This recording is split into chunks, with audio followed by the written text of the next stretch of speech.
Doy ahora la palabra al señor Itai Epstein.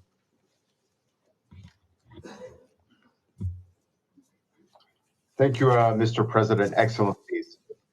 12 weeks of unprecedented hostilities in Israel and Gaza, growing tensions and disturbances in the West Bank have elapsed.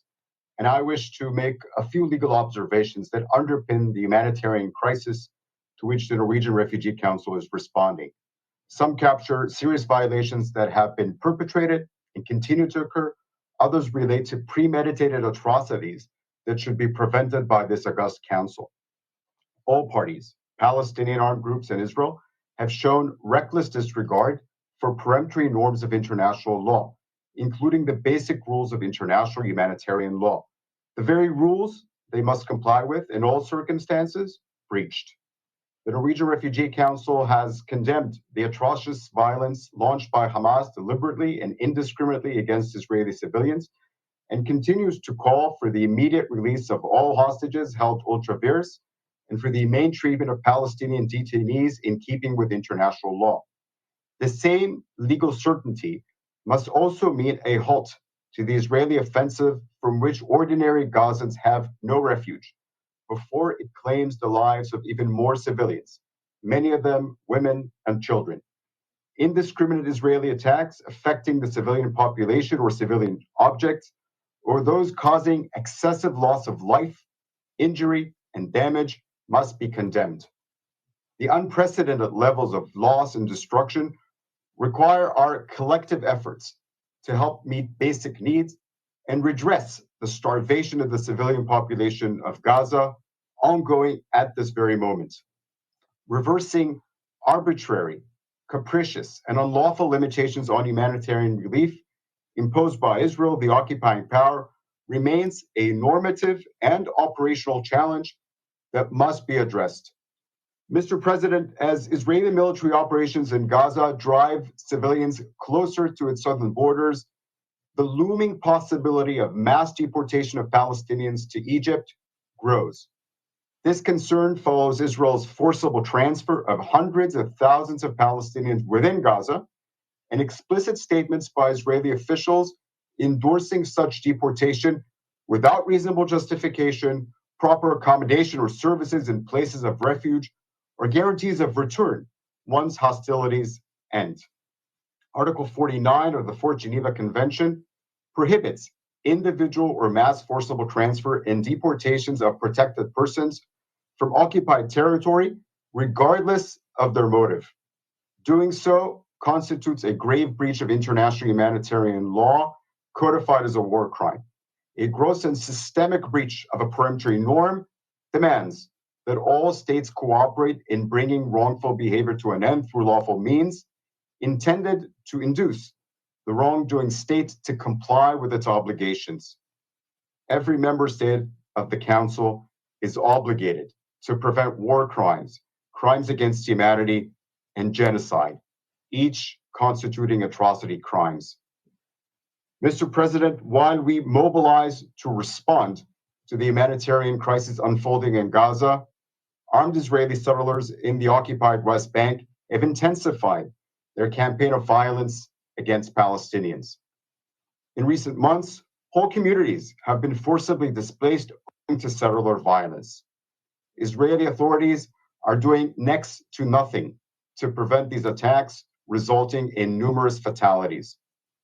Settler violence is often overlooked by Israeli security forces and even encouraged by officials and ministers of the Israeli government.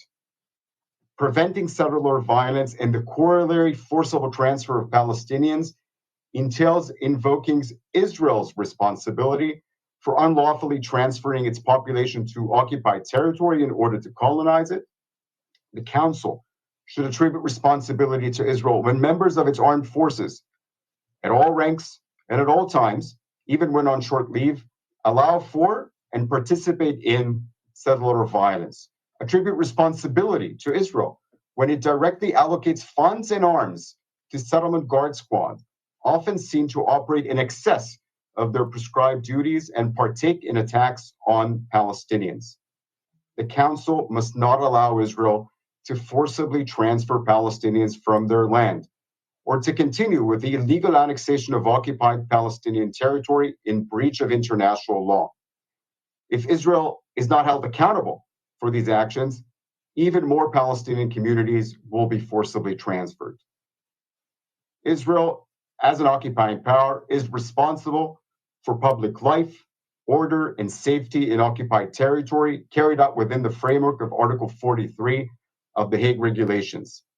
Law enforcement operations, such as incursions into West Bank cities, are governed by the human rights norms and standards of policing, where the use of lethal force is exceptional and possibly unlawful. Israel is bound by the basic principles on the use of force by law enforcement officials, which establish the use of lethal force as a measure of last resort. Disturbances and tensions in occupied territory allow no derogation from this rule. Excellencies, the Council must demand that Israeli authorities respect and protect the rights of Palestinians, abide by the provisions of the law of occupation and applicable rules on the use of lethal force, and work to de-escalate the ongoing violence in the West Bank. Israeli practices in occupied territory, including the extensive destruction of homes and civilian infrastructure, could push the population into forced and protracted displacement, with limited prospects for repatriation and return. The siege laid on Gaza, the maritime and air blockade, and the closure on land severing it from the West Bank, which together form a single self-determination unit, that siege must be lifted. The prohibition on aggression precludes the acquisition of territory under the threat or use of force and annexation of any kind and for any alleged reason. Protecting civilians from harm, Israelis, Palestinians alike, by all possible means, is a fundamental norm of international law that must be respected by all. Reversing annexation, redressing settlement expansion, settler violence, and forcible transfer are therefore imperative demands. Civilians are desperate for safety, for shelter, for food and life-saving treatment for the injured and sick. NRC stresses that peace is the only viable solution for civilians in occupied Palestinian territory and Israel.